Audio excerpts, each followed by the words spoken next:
isa sa mga requirements ay denying ourselves.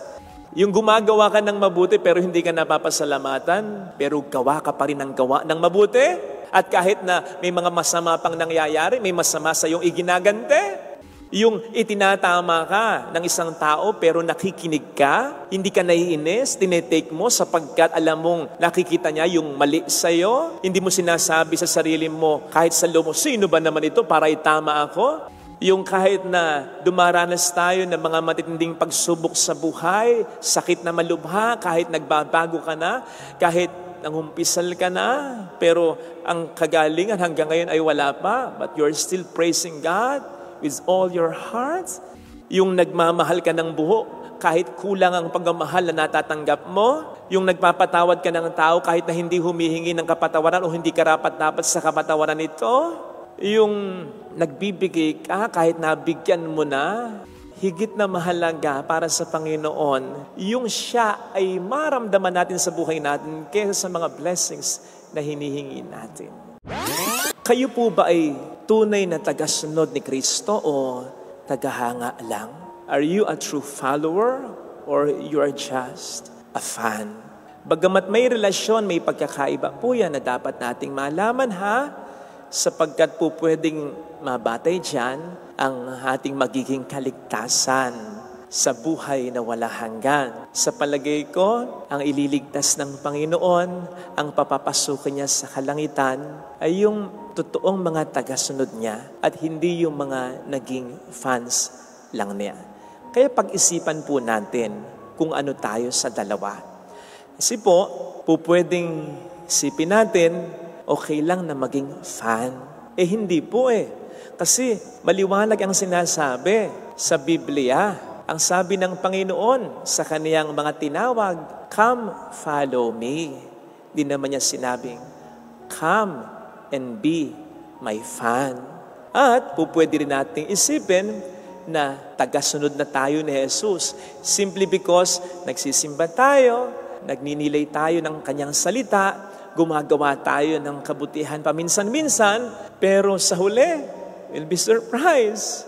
We are just a fan sapagkat hindi tayo nakapag-establish ng malalim na relasyon sa Diyos na dapat nating sundan.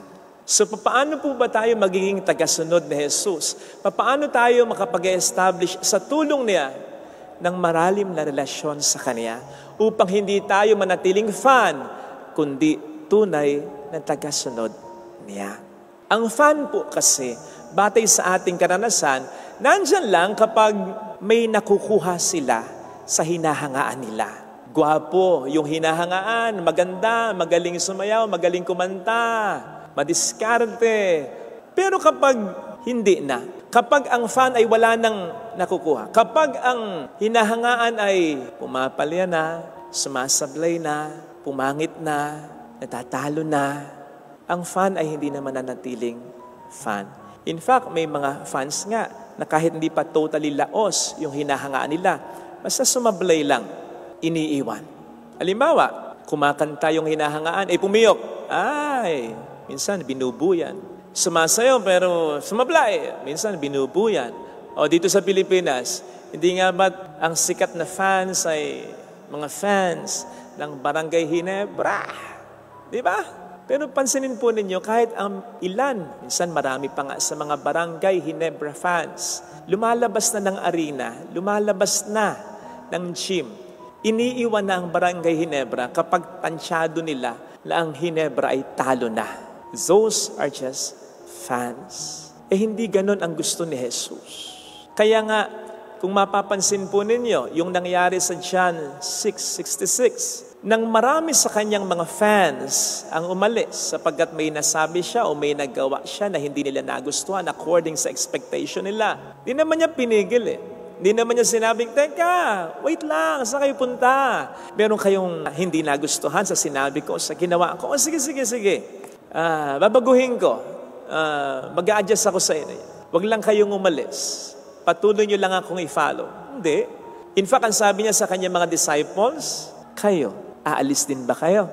Kasi what the Lord wants are committed followers. and not fickle-minded fans. Kaya nga, hindi naman siya gumagawa ng himala para lang makapagpahanga. Kaya nga, hindi naman niya ginamit ang kanyang kapangyarihan para sa kanyang kapakanan. Kaya nga, may mga ginawa siya ng mga bagay at may mga sinabi siyang bagay kahit ayaw ng mga fans niya.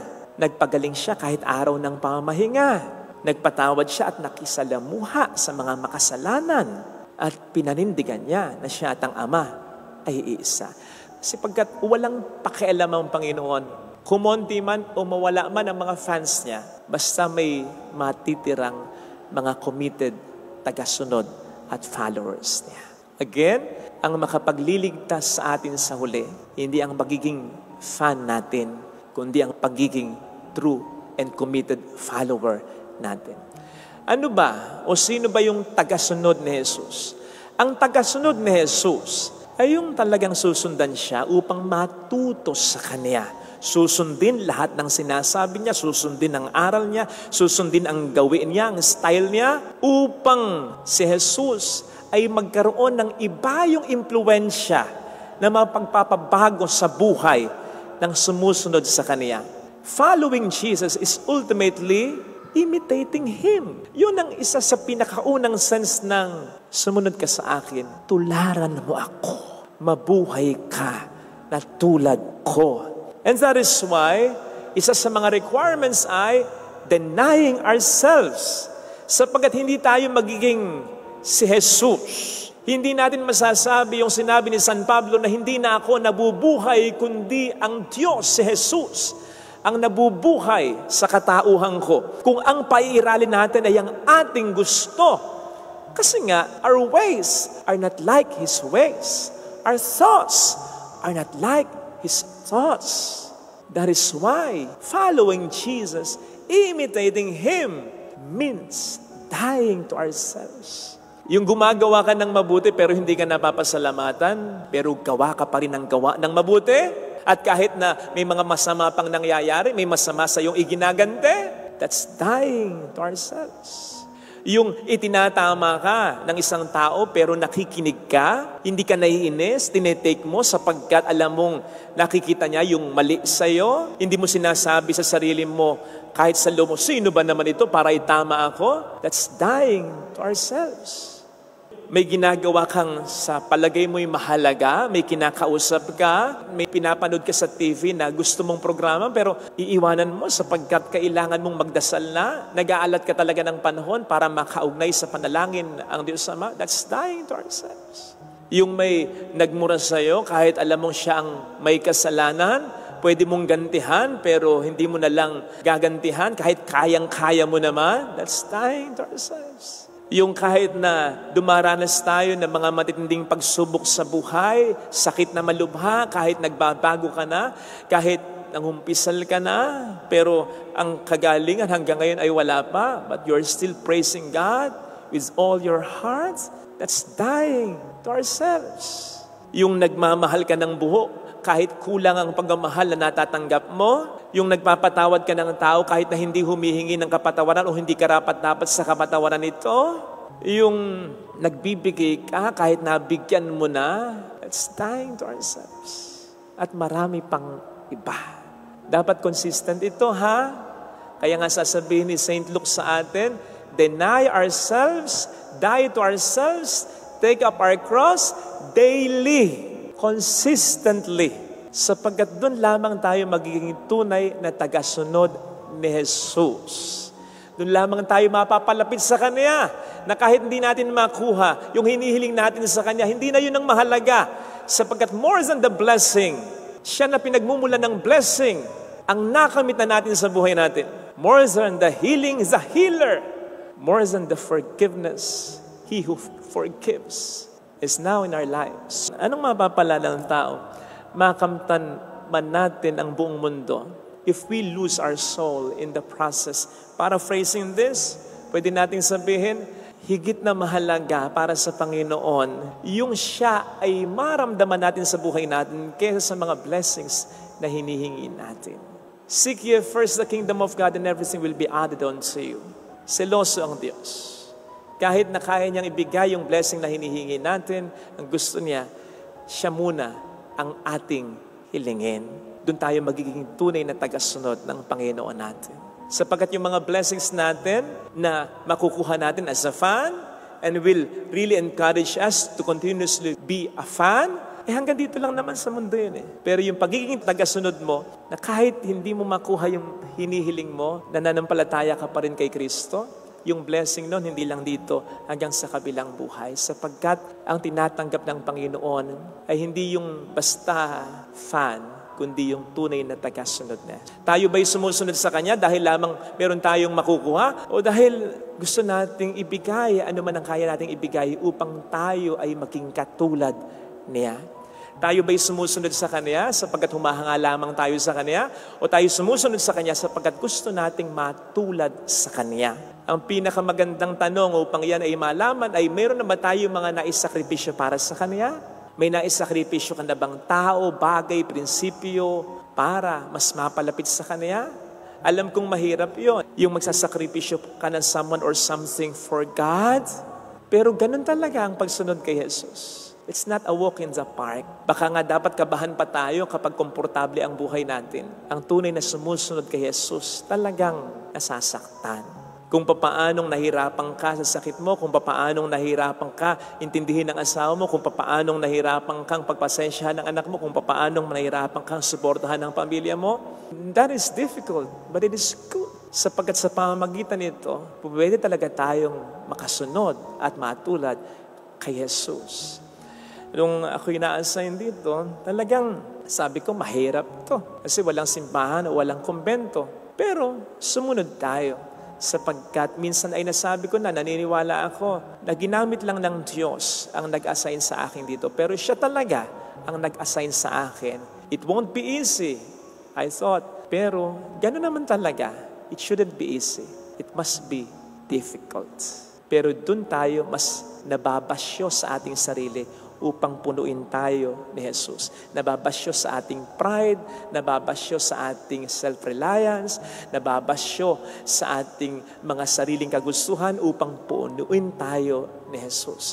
Doon tayo namamatay sa ating sarili upang siya ang sa buhay natin ay totoong mag-shine o mabuhay. In that way, nakasunod na tayo sa Kanya, natulad pa tayo sa Kanya. At kapag tayo'y natulad sa Kanya, abay tandaan natin, hindi lamang tayo magiging fans na cheering God from afar. Go God, go God. Sige, Lord, ayusin mo yung pamilya ko, ayusin mo yung negosyo ko. Go, go, go. Hindi lang tayo magiging fan na ganon. Tayo magiging involved sa laban. Nandun mismo tayo sa laban. Tayo mismo kasama ni Jesus sa tulong ni Jesus ang mag-aayos ng buhay ng iba, lalo na ng mga taong sa atin ay mahalaga. Sapagkat tayo sumusunod sa Kanya, and in the process of really and constantly following Him, becoming like Him, Jesus living in us, Jesus working through us. So, ano bang magagawa natin if Jesus is with us? We can save people. So nakita po natin malaki ang nagagawa kapag tayo naging tunay na tagasunod. Magagawa na natin, makakamit na natin yung mga hinihiling natin sa tulong ng Panginoon natin sapagkat siya na ang gagawa sa pamamagitan natin. Mga kapatid, hindi masama na maging fans ni Jesus, provided our being a fan would lead us to becoming a committed follower of Jesus. At mangyayari yon na tayo tunay na tagasunod na ni Jesus and not just a fan, kung tatanggapin natin ang regalo niya at kung matutuwa tayo sa regalo niya. Ang regalo niya, ang krus. Sapagkat we cannot accept Jesus without accepting the cross. Pag tinanggap natin si Jesus, kasama ang krus. Package yun. Hindi po pwedeng walang krus. Yun ang pagiging tunay na tagasunod ni Jesus. Sana maging masaya tayo kahit may mga krus tayo sa buhay. Sapagkat doon tayo tunay na makakasunod sa Kanya. Doon tayo mamamatay sa ating sarili upang siya ang sa atin ay mabuhay. At kapag nangyari yon, magagawa din nating makapagligtas ng iba sa pamamagitan niya na sa atin ay nananahana sapagkat tayo naging tunay na tagasunod niya. Sa gayon, mararamdaman ng tao sa piling mo ang tulong ng Diyos. O sige nga, ikaw kapatid, na masyado ng sakripisyo ang pagbubuhat na ginagawa mo sa krus ng pamilya mo. Sige nga, dahil sa'yo, di ba? Nararamdaman nila ang Diyos. Dahil sa'yo, di ba? Nararamdaman nila na maliligtas pa rin sila sa unos. Sapagkat kasama nila ang Diyos. At yan ay sa pamamagitan mong nagpapasan ng kanilang krus. Sa pamamagitan mo, nangungusap sa kanila ang Diyos. Huwag po nating katakutan ang pagiging tagasunod ni Jesus.